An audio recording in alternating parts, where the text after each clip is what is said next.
On Friday, May 4th, I walked into work. The head of human resources came to my office in Brooklyn.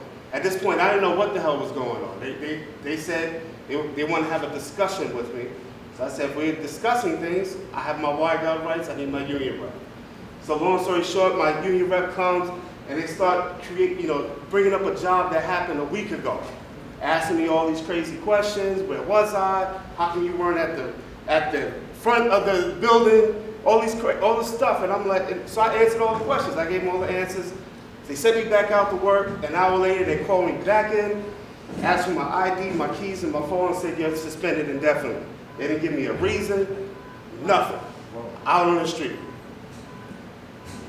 This was on a Friday. On Tuesday, these three gentlemen, and the other shop stewards, they organized about 50 guys. They, at 9 a.m. before they started their work, they all came to 96th Street with the Vice President of Brooklyn, Ricky Levesque. They walked in his office.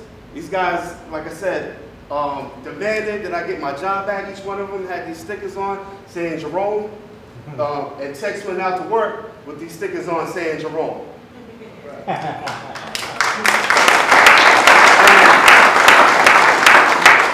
They demanded a reason why I was suspended. They demanded that I get my job back with back pay.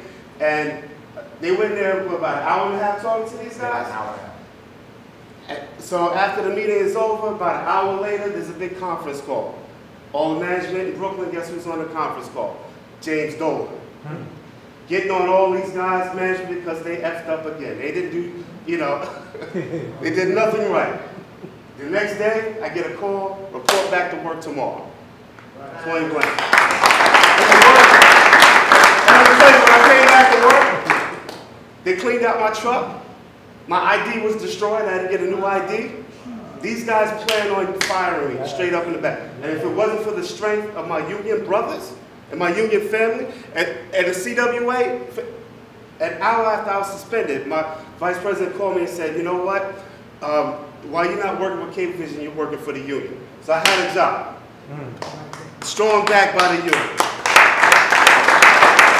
And my whole point is, it's not just about fair wages. It's not just about, benefits. It's about, you know what? You're not going to push us around.